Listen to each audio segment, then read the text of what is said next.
औज़ुबिल्लाहिमिनश्शैतानिर्रजीम बिस्मिल्लाहिर्रहमानिर्रहीम अल्लाहुम्मा सल्लि अला मुहम्मदिन व अला आलि मुहम्मद कुल रब्बि ज़िदनी इल्मा ला इलाहा इल्लल्लाहु मुहम्मदुर रसूलुल्लाह अस्तगफिरुल्लाह रब्बी मिन कुल्लि ज़ंबिन व अतूबु इलैहि। अस्सलामु अलैकुम रिस्पेक्टेड स्टूडेंट्स। आज मोरखा 9 सितंबर 2020 20 मुहर्रमुल हराम सन 1442 हिजरी। बेटा, बगैर किसी तमहीद के इब्तदाई कुछ कलमात बाफजले रब काबा। बेटा, ला के अलावा आप लोगों से वादा किया था जनरल नॉलेज, इंग्लिश और उर्दू। बेटा, जनरल नॉलेज, अच्छा ये ना मुख्तसर मैं बेटा आप लोगों को ये बताऊंगा कि मेरा सोर्स ऑफ नॉलेज क्या है, या क्यों मैं आप लोगों को ये चीज़ें आप बताऊंगा कि जी ये आप लोग करें। बेटा, साहब कुछ तजर्बात हैं जो 2017 या 2019 के जैसे बने, उनसे मुख्तलिफ इंटरव्यूज़ में इज्तमाई आरा बनी, उनसे पूछा गया तो उन्होंने ये तजावीज़ दी, एक उनकी राय और एक मेरी अपनी ज़ाती राय। इस पर यह मेरा यकीन पुख्ता हुआ कि ये गाइडलाइन आपको दी जाए, इंशाअल्लाह ताला बहुत मुफीद होगी। बेटा, जैसे शुरू में कहा 9 सितंबर 2020 जॉर्जियन कैलेंडर कहा जाता है और तारीख है 20 मुहर्रम उल हराम सन 1442 हिजरी। बेटा, जॉर्जियन कैलेंडर को जॉर्जियन क्यों कहा जाता है, इसकी वजह क्या है, तारीख और ईसवी क्या है और हिजरी क्या है।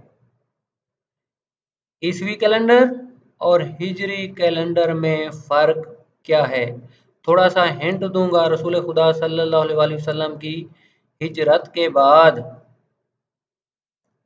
इस लिहाज से, इस एंगल से आप लोगों ने जनरल नॉलेज की बेटा तैयारी करनी है, यही हिंट दिया है। और बाकी एक मुशाहदा आप लोगों से ज़ेर बहस लाता हूँ।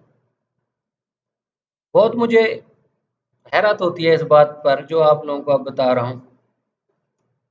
एक तरफ तो सिलेबस है आप लोगों का हद से ज़्यादा, और दूसरी तरफ एक बहुत बड़ी हकीकत। यकीन करें, मुझे तो बड़ा अजीब सा लगा ये बात जो मैं अब आप लोगों को बता रहा हूँ। एक दोस्त है मेरे जय साहब, कोई शक नहीं सच्चे और खरे इंसान हैं, और उन्होंने ये सच ही कहा था। बल्कि इस बात की शहादत दीगर लोग भी हैं जिन्होंने जय साहब को उन अयाम में देखा था, दिनों में। जय साहब अपना मुशाहदा बयान करते हैं, बड़ी हैरत की बात थी। कहते थे कि जब हमारा इम्तिहान हुआ, ये सन 2013-14 की बात है, कह रहे थे कि मेरा इरादा नहीं था कि सिविल जज का मैं इम्तिहान दूं। वजह ये थी कि जी मैं एडिशनल का डायरेक्ट दूंगा। फिर कहते थे कि मुआशरे ने मुझे काफ़ी प्रेशराइज किया कि नहीं, दे दो इम्तिहान, अभी एडिशनल के लिए आपकी काफ़ी एज पड़ी है, पता नहीं बाद में क्या हालात होते हैं। कहते कि अचानक इरादा बना, दाखिला कह रहे थे कि मैंने पहले भेजा हुआ था लेकिन जहन नहीं बना था इम्तिहान देने का। इम्तिहान से कोई 10 दिन पहले संजीदा हो गया कि जी मैंने अब इम्तिहान देना है। जय साहब का जी मुकम्मल इरादा हो गया, उन्होंने इम्तिहान देना है। तो वो फरमाते हैं कि जब मैंने सिलेबस देखा, कह रहे थे कि बात ये नहीं थी कि मुझे नहीं आता था सिलेबस, मुख्तलिफ सब्जेक्ट्स।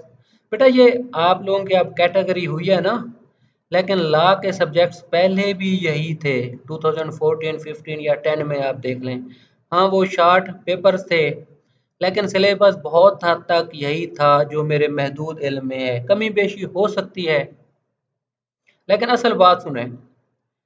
जैसे अब कहते हैं कि जब वो किताब खोलते हैं सीपीसी सीआरपीसी, कह रहे थे कि उनका जहनी काम ना करता।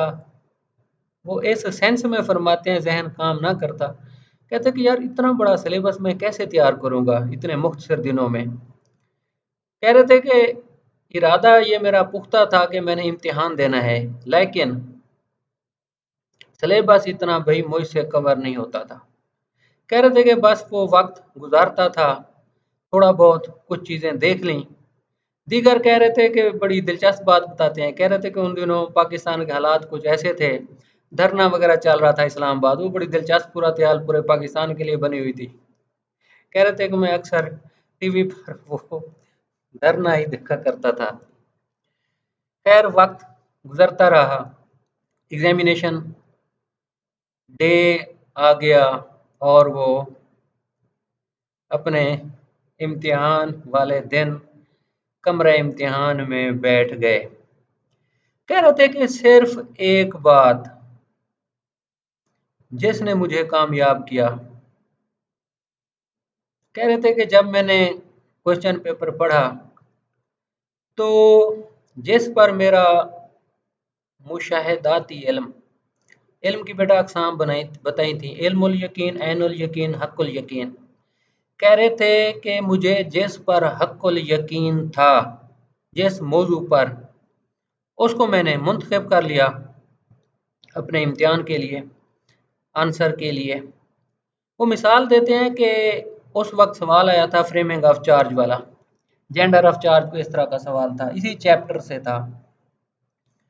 कह रहे थे कि मैंने थोड़ा सा पहले लिखा फ्रेमिंग ऑफ चार्ज क्या है, चार्ज की डेफिनेशन। फिर कह रहे थे कि मैंने पूरा चार्ज फ्रेम कर दिया। माशाल्लाह उनका एक्सपीरियंस बहुत ज़्यादा था।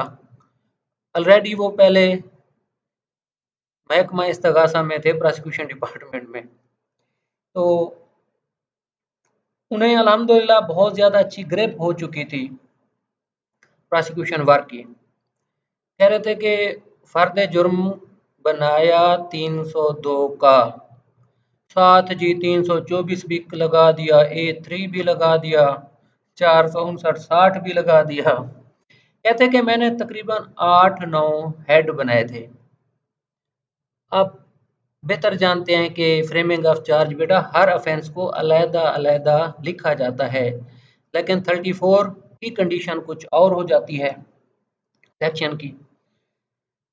वो फरमाते हैं कि मैंने फर्द जुर्म जी मुकम्मल बेहतरीन तरीके से फॉर्मेट बना दिया। हालांकि कह रहे थे कि मुझे नहीं है पता ये लिखना था या नहीं लिखना था, लेकिन एग्जामिनर ने तो सिर्फ थ्योरेटिकल सवाल पूछा था जिसका सब्जेक्टिव मैंने आंसर देना था, मैंने ये लिख दिया। फिर वो फरमाते हैं कि शुफा का सवाल आया था प्रियम्पशन का, मैंने जी वो डायाग्राम बना दिए। कहते थोड़ा सा डिफाइन किया, फिर उसके बाद जी डायाग्राम। फरमाते हैं कि मैंने 3 स्क्वायर्स बनाए, 3 मुरब्बे आप कह सकते हैं, 3 एकड़ भी कह सकते हैं। उसमें जी शाफिए, शरीक, खलीत, जार, और कह रहे थे कि इमेजिनरी मैंने ABCD वगैरह भी लिख दिए। कह रहे थे कि वो फिर मैंने नहर भी बना दी, खाला भी बना दिया। यकीन करें बड़े दिलचस्प अंदाज से वो बयान करते हैं। कह रहे थे डायाग्राम बना के ना मैंने वो सवाल किया। दीगर का भी वो यही कहते हैं कि इसी तरह ही मैंने किया। कह रहे थे मुझे नहीं पता किस तरह पेपर अटेम्प्ट करना है, कितनी लेंथ होनी चाहिए, क्या हिसाब किताब है। सच फरमा रहे थे, झूठ नहीं बोल रहे थे। फिर कहते जी इंग्लिश ऐसे की बारी आई।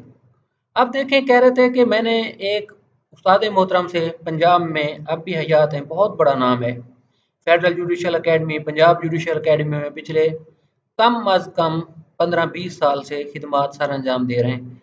रिटायर्ड डिस्ट्रिक्ट एग्जामिनर जज साहब हैं, रजिस्ट्रार साहब भी रह चुके हैं लाहौर हाई कोर्ट के। कह रहे थे कि वो मेरे जानने वाले थे, अच्छा ताल्लुक था उनसे। मैंने पूछा कि सर ऐसे सिविल जज के एग्जाम में कौन सा तैयार किया जाए। वो कह रहे थे कि बेटा आपने वो ऐसे लिखना है जो कोई ना लिखे, ज़रा मुनफरिद हो, क्योंकि अगर ऐसे एक हो जाता है तो शायद एग्जामिनर की इतनी तवज्जो नहीं होती। वो फिर दोस्त जज साहब बताते हैं कि मैंने इस असूल को भी फॉलो नहीं किया। कह रहे थे कि मैंने अपनी सारी तवज्जो इंडिपेंडेंस ऑफ जुडिशरी, जुडिशरी से मुतल्लिका जो मजमून था ना, मैंने कुल्लुम अगर भी थोड़ी बहुत मेहनत की भी थी तो उसी मजमून पर की थी। फिर कहते अल्हम्दुलिल्लाह वो मजमून आ गया। कह रहे थे कि मेरी अंग्रेजी अच्छी नहीं है, लेकिन मैंने सेंटेंस कंस्ट्रक्शन पर थोड़ी सी तवज्जो दी थी कि सेंटेंस मैं आसान लिखूं, सादा लिखूं, वो हो ठीक। कह रहे थे कि मैंने सेंटेंस ठीक लिखे, 2-3 पैराग्राफ बना दिए, अल्लाह ने करम किया, हम कामयाब हो गए। बेटा ये अब मुझे नहीं पता आप लोगों को ये बात बताता या ना बताता या आपको इसको कैसे लेते, लेकिन बेटा ये मेरा हक़्क़ुल यकीन है, जो मुशाहिदाती इल्म होता है ना, आप लोगों ने जिसे अपनी आंखों से देखा है, वो फरमाते हैं जैसे कि एडीपीपी वगैरह में सजाए मौत कब होती है, क्या हालात होते हैं, जजमेंट क्या होती है। कह रहे थे कि जो ट्रायल मैंने अपने हाथ से किया। कैसे? जब चालान कहते हैं कि मेरे हाथ से पास हुआ, अय्यो साहब मेरे पास लेके आए इन्वेस्टिगेटिंग ऑफिसर, मैंने इतराज़ात लगाए, अच्छे तरीके से चालान को देखा, वही चालान एएसजी साहब की अदालत में आ गया। कह रहे थे एआई साहब, एएसजे साहब उस वक्त, अब तो शायद सहनजय साहब हैं, वो बहुत बाकमाल इंसान थे, अल्लाह के नेक वलीउल्लाह। जैसे आप कहते हैं वो मुझे बहुत इज़्ज़त देते थे।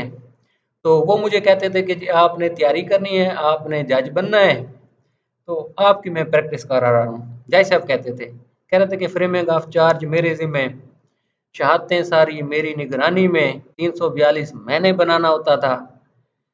कह रहे थे कि जब मैंने अपनी आँखों से देखा, चालान मेरे पास आया, उसी केस में सज़ाए मौत हुई या बरी हुआ बंदा, फिर वो कहते हैं कि यार कैसे हो सकता है मैं इन चीज़ों को आंसर ना कर सकूं। सिविल का वो अपना दिलचस्प तजर्बा बताते हैं। कह रहे थे कि वैसे ही बहस होती थी एडिशनल कोर्ट में, अपील पर, रिवीजन पर, मैं शौक से सुनता था आर्गूमेंट्स वगैरह। फिर मैं वो फाइल अच्छे तरीके से देखता था, ट्रायल कोर्ट की, सिविल कोर्ट की जो होती थी, एडिशनल कोर्ट में आती थी, अपील, रिवीजन, जो भी उसकी रेमेडी होती थी। कह रहे थे कि मैंने उसको अच्छे तरीके से देखना, दावा डिग्री क्यों हुआ है, खारिज क्यों हुआ है, सारी स्टेजेस अच्छे तरीके से मैं देखता था। कह रहे थे कि जो हकीकत है सिर्फ मुझे मुशाहिदाती इल्म ही अल्लाह की रहमत से इस मकाम पर ले गया है। तो बेटा इस हवाले से मैंने कहा कि आप लोगों से ये बड़ा दिलचस्प, मेरी नज़र में ना यकीन करें, बड़ा दिलचस्प उनका तजर्बा है। अब बेटा थोड़ा सा आगे चलते हैं, ये एपिटाइज़र ही है आज का, तो इसे आप लोग ज़रा ज़हन में रख लें। दूसरा बेटा ये था जनरल नॉलेज का, लफ्ज़ सुन लें, फ़िलॉसफ़ी, लॉजिक, साइकोलॉजी, इल्मुल मंतिक, नफ्सियात और फ़लसफ़ा, साइंस और मेडिकल। बेटा ये मैंने 5 अलूम बोले हैं, इनकी डेफिनेशंस और अक़साम। बेटा ज़्यादा बारीकियों में नहीं जाना, सिर्फ डेफिनेशन और इन अलूम की अक़साम अगर हैं तो। अब लाजिक को आप देखेंगे ना, लाजिक किन चीज़ों को डिस्कस करता है, इल्मुल मंतिक, साइकोलॉजी, मेडिकल, फिलॉसफी।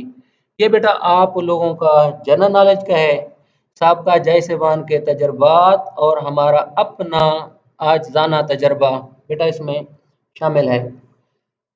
अब ये आप लोगों को अच्छा ये बेटा मजमुआ ताज़ीरात पाकिस्तान के ना छोटा सा एक हिंट देख लें, माशाल्लाह आप लोगों ने सारा तैयार किया हुआ है।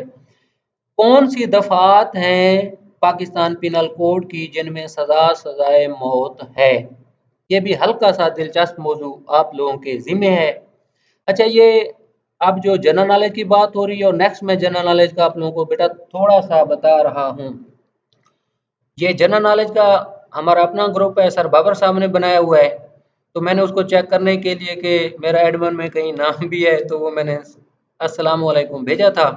तो बाकी भी मैं उनसे रिक्वेस्ट कर लूँगा, सब में वो मुझे एडमिन बना देंगे। बेटा ये 3-4 ग्रुप्स हैं, उसमें आप लोगों ने भेजने हैं सवाल हल करके। जो दिलचस्प बेहतरीन तरीके से करेगा, जो मुझे ज़्यादा अच्छा लगेगा, मैं सिर्फ उसको चेक करूँगा। जो टाइम पास होगा, मेरी तमाम बहन भाइयों से हाथ जोड़कर गुजारिश है बेटा, मैंने उसको नहीं हाथ लगाना। जिसकी मुझे ज़्यादा मेहनत नज़र आएगी, जिसकी लिखाई ज़्यादा खूबसूरत होगी, ब्रेविटी होगी, इख्तसार होगा, अल्फाज का बेहतरीन इंतखाब होगा, बेटा उसको मैं चूज़ करूँगा। ये मेरी कोताही समझें, जो भी समझें। बेटा ये हो गया। अब नेक्स्ट हम आते हैं इंग्लिश और उर्दू पर। इंग्लिश और उर्दू पर मैंने बहुत सोच समझ के मौजू का इंतखाब किया है। अब ये आप लोगों से बेटा गुजारिश की थी, ज़्यादा वक्त ना लगाएं। ये भी मुझे अंदाज़ा है कि शायद आप लोगों के पास पैकेज है या नहीं है। यकीनन होगा, नेट का बेटा, इंटरनेट का पैकेज रखा करें। बेटा ये जो सदका जारिया सर बाबर साहब की काविश है, अल्लाह रब्बुल इज़्ज़त। अच्छा ये ना सदका जारिया का सिर्फ इख्तिसार के साथ बता दूं बेटा, तमाम मज़ाहिब आलम का इस बात पर इत्तेफाक है, बाशमूल दीन इस्लाम। दीन और मजहब में क्या फ़र्क है, ये भी ज़रा देख लीजिएगा। दीन और मजहब इस्लाम, दीन इस्लाम, असल बात समझे कि अल्लाह रब्बुल इज़्ज़त को सबसे ज़्यादा इबादत, फ़ेल, किरदार बशर इंसानी का कौन सा पसंद है, जो कि हसीन है, हसन हुसैन। अल्लाह रब्बुल इज़्ज़त किसको सबसे ज़्यादा पसंद करता है? हसीन की बेटा मैं बात कर रहा हूँ।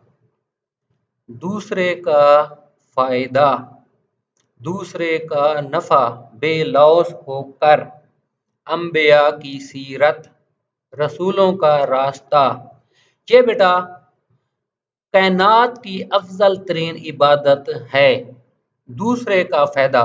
लेकिन जो बुनियादें हैं वो बुनियादें हैं, कलमा, पाक, तौहीद, रिज़्क़ हलाल, वो तो एक वुज़ू है ना। अगर वुज़ू ठीक होगा तो फिर आगे इबादत दुरुस्त है। लेकिन अल्लाह रब्बुल इज़्ज़त ने कौन सी हमारी इबादत को पसंद करना है ज़्यादा, ये उसका ही अख्तियार है। बेटा ये बात सुनाने का मकसद ये था, यूट्यूब चैनल सर बाबर साहब का है, हमारा है, सब्सक्राइब कर लिया करें, लाइक कर लिया करें अपने फेसबुक पर। बाकी जितने भी हैं आपके फैमिली के लोग, उनसे फिर रिक्वेस्ट कर लिया करें। बेटा इसका पता है क्या, फिर अल्लाह जानता है कोई पेक्यूनरी मकसद नहीं है, और रब काबा रहम करे ना ही कभी हमारा ऐसा जहन होगा, बिलखुसूस सर बाबर साहब का। बेटा सर्कुलेशन जितनी ज़्यादा होगी, जितना सब्सक्राइब ज़्यादा करेंगे, सदका जारिया उतना। अब यकीन करें, बाज़ का मुझे ऐसे कमेंट्स आ जाते हैं, वो ग्रुप में नहीं है लोग, बाहर के होते हैं, दूसरे सूबा जात के होते हैं, वो बेचारे ढूंढ रहे होते हैं कि सर कौन सा लिंक है। बेटा जब इस लिंक को ज़्यादा सर्कुलेट आप लोग करेंगे तो उसकी वो पता नहीं अपनी उनकी पॉलिसियाँ होती हैं ये यूट्यूब वगैरह की, वो उतना ज़्यादा उस चीज़ को वो सर्कुलेशन में ज़्यादा लेकर आते हैं। बेटा ये आप लोगों से इस्तदाद थी मेरी। अब जी आज का हमारा इंग्लिश का और उर्दू का सबक कौन सा है? ये जी मैंने लिया है नहजुल बिलागा, हज़रत अली करमुल्लाह वजह से मंसूब है ये किताब। इसकी अथेंटिसिटी आप ऐसे देख लें, जस्टिस खलीलुर रहमान साहब, बहुत बड़ा नाम, लाहौर हाई कोर्ट का आप जस्टिस रहे हैं, पंजाब यूनिवर्सिटी के फारिगुल तहसील तालिब इल्म हैं। अजमत ये थी कि आप पंजाब यूनिवर्सिटी में जब आते थे बतौर जज हाई कोर्ट या बाद में, तो झाड़ू दिया करते थे यूनिवर्सिटी में। मकसद क्या था? ये इदारा है आज अल्लाह रब्बुल इज़्ज़त ने उन्हें जिस मकाम पर पहुंचाया है। तसव्वुफ समझें, रूहानियत समझें, इसको क्या नाम दें, ये आप लोगों पर मैं छोड़ता हूँ, लेकिन ये बात सच है। बेटा जस्टिस खलीलुर रहमान साहब ने जो पंजाब जुडिशल एकेडमी एक इदारा है सिविल जजेस की ट्रेनिंग का बुनियादी तौर पर, लेकिन वो इदारा प्रोसिक्यूटर्स की भी ट्रेनिंग करता है, लॉ डिपार्टमेंट अटॉर्नीज वगैरह की भी, और वकला साहबान की भी। लाहौर ही honourable Lahore high court Lahore का बेहतरीन इदारा है सिखाने के हिसाब से, लॉ की लर्निंग प्रैक्टिस वगैरह बेटा वहाँ की जाती है। तो जस्टिस खलीलुर रहमान साहब ने बेटा इसको नहजुल बिलागा के कुछ खुतबात को उस सिलेबस में शामिल किया है, जो सिविल जज साहबान, सहन जज साहबान एडिशनल साहबान ट्रेनिंग पर जाते हैं तो वो उन्हें सिलेबस दिया जाता है कि भाई ये आप लोगों का सिलेबस है, इस पर आप लोगों की ट्रेनिंग होगी। नहजुल बलागा के कुछ खुतबात उसमें शामिल हैं। अब बेटा उर्दू और इंग्लिश के आज हम सबक पर आते हैं। अब ये मुकालमा है दो दोस्तों का, दो बहनों का, बाप का बेटी का, बेटे का बाप का। बेटा ये बहुत एंगल को कवर करेगा। स्लाइड पर आ जाएं, क्या लिखा हुआ है इसको एक दफ़ा उर्दू में खुद लिख लेना है बेटा। उसके बाद आपने आ जाना है मकालमा लिखने पर। अब सुन लें मकालमा क्या है। ये एक इज्तमाई हकीकत है। अब कौन किस से कह रहा है सुन लें। कौन किस से कह रहा है, मिसाल दे रहा हूं बेटा। एक दो अशखास हैं, नाम उनके आप कोई भी रख लें, चलो हसन और हुसैन, दो अशखास हैं। अब हसन कहता है कि ये एक इज्तमाई हकीकत है कि फ़िक्र व फाका इंसान को खामोश बना देते हैं और कोई शख्स फ़कीर की बात सुनने को तैयार नहीं होता है। इसके अलावा गुर्बत इंसान को अपने ही शहर में अजनबी बना देती है कि लोग पहचानने से इनकार कर देते हैं। बेटा ये मुकालमा हसन ने बोला। अब हुसैन क्या कहता है। हुसैन कहता है, ऐ दुनिया तू मुझसे दूर हो जा, तू मेरे सामने बन संवर कर आई है या मेरी वाक़यातन मुश्ताक बन कर आई है। खुदा वो वक्त ना लाए कि तू मुझे धोखा दे सके, जा मेरे अलावा किसी और को धोखा दे। मुझे तेरी ज़रूरत नहीं है, मैं तुझे 3 दफ़ा तलाक दे चुका हूँ, जिसके बाद रजू का कोई इम्कान नहीं है। तेरी ज़िंदगी बहुत थोड़ी है और तेरी हैसियत बहुत मामूली है और तेरी उम्मीद बहुत हकीर है। बेटा ये दो अकवाल हज़रत अली करमुल्लाह वजहू की किताब नहजुल बिलागा से लिए गए हैं। अब ये दो अशखास हैं, एक का नाम है हसन और एक का नाम है हुसैन। दो आपस में समझ लें भाई हैं, बाप बेटा हैं, उस्ताद शागिर्द हैं, मिसाल दे रहा हूँ। अब हसन ने ये बात की है, हुसैन ने ये बात की है। अब वो इसको इंटरप्रेट करते हैं कि फ़ी ज़माना इसका क्या मफ़हूम है। दोनों बातों को मद्देनज़र रखकर आप लोगों के साहब उर्दू के जो पेपर हैं 2017-19 में मकालमा आता है क्या। बेटा कहता है बाप से कि इंटरनेट की अहमियत हद से ज़्यादा है कि अब्बा हुज़ूर मुझे इंटरनेट का कनेक्शन लगा दें। वाले साहब कहते हैं कि नहीं बेटा इसमें गलाज़त है, वक्त का ज़िया है, तालीम पर तवज्जो नहीं रहती। बेटा हिंट दिया है, तशबीह दी है, ये इंटरनेट वाला मुकालमा नहीं लिखना। बेटा तशबीह दिया है, मिसाल दे रहा हूं कि ये मुकालमा इस तरह का है कि आप लोगों की हर लिहाज से इंशाअल्लाह ताला तरबियत होगी। बेटा इसको उर्दू में लिखना है और इसकी इंग्लिश ट्रांसलेशन भी लिखनी है, दोनों को मिलाकर प्रिसाइज करना है और इसको एक टॉपिक देना है दोनों को मिलाकर। अंग्रेजी का प्रिसाइज हो गया, प्रेसी हो गया आप लोगों की, उर्दू का मकालमा हो गया। इंग्लिश में ट्रांसलेट करेंगे, vocabulary, pair of words, idioms, सब का इस्तेमाल करना है जो आप लोगों ने अभी तक पढ़ा हुआ है। बेटा इसके बाद अब हम आज के सबक पर, दर्स पर आते हैं। तो कल हमने आज ना अल्हम्दुलिल्लाह हम ये टॉपिक खत्म कर रहे हैं अल्लाह रब्बुल इज़्ज़त की खास रहमत से।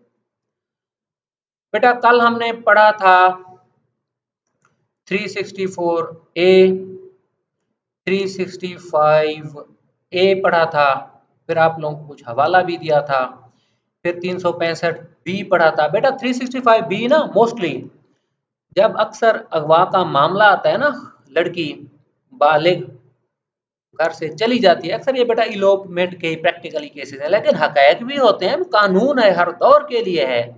365 बी का बेटा अतलाक होता है उसमें। अब हम नेक्स्ट चल रहे हैं 366 ए, procuration of minor girl, whoever by any means whatsoever induces any minor girl under the age of 18 years to go from any place or to do any act with intent that such girl may be or knowing that it is likely that she will be forced or seduced to illicit intercourse। बेटा ingredients गौर से देख लें।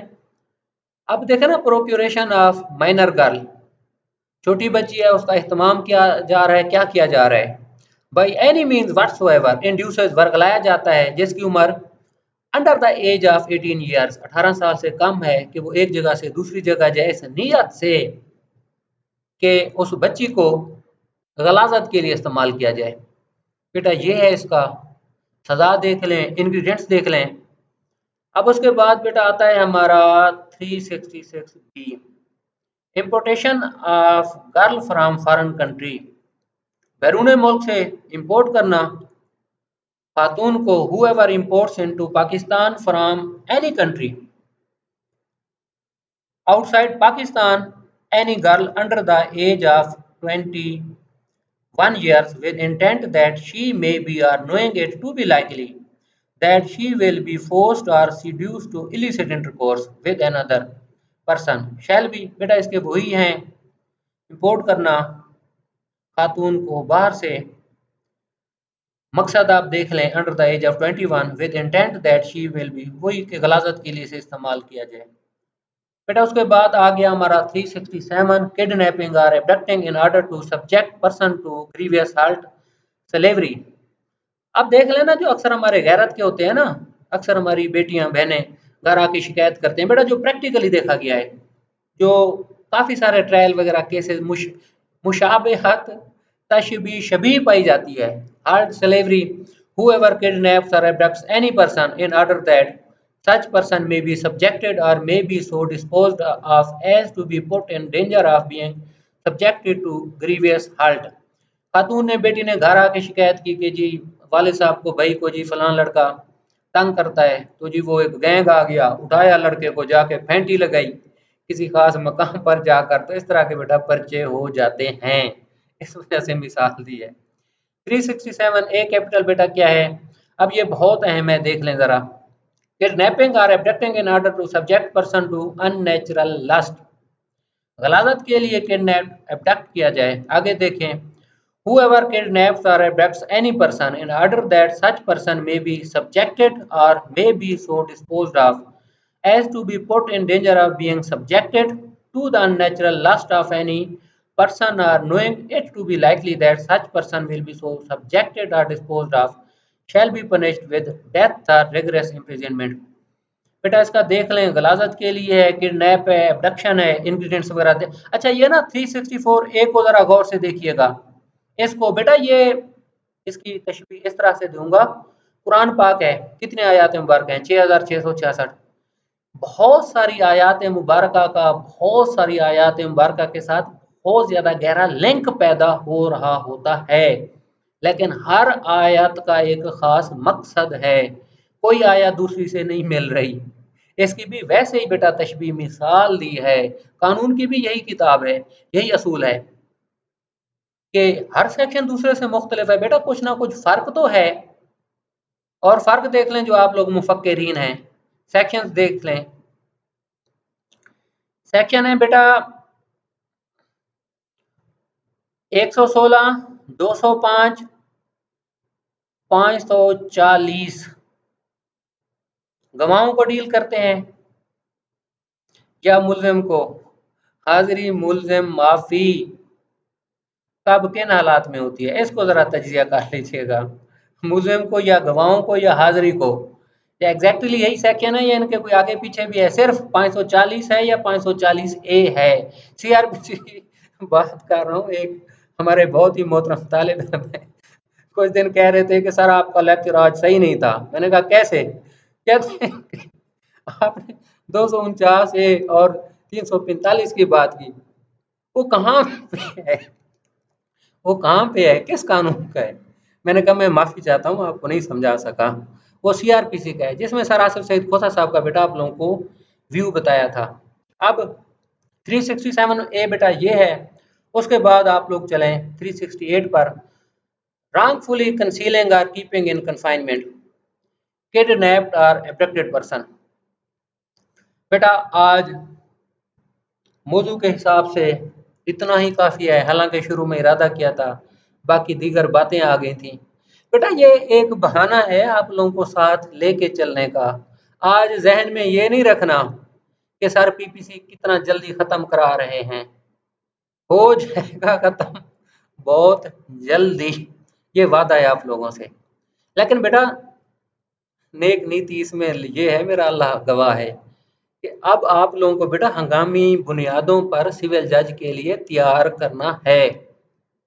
Civil जज के exam के लिए, prosecutor के exam के लिए बेटा जो बाकी बहुत ज़रूरी चीज़ें हैं वो बताने में वक्त गुजर जाता है, लेकिन कल का वादा है, अल्लाह ज़िंदगी रखे तो ये का टॉपिक कल 377 तक बेहतरीन तरीके से कंक्लूड कर दूंगा, ये भी वादा है। और आगे थेफ्ट, एक्सटॉर्शन, रॉबरी और डकैती का हिंट भी दे दूंगा, जो हमेशा के लिए आप लोगों के लिए होगा।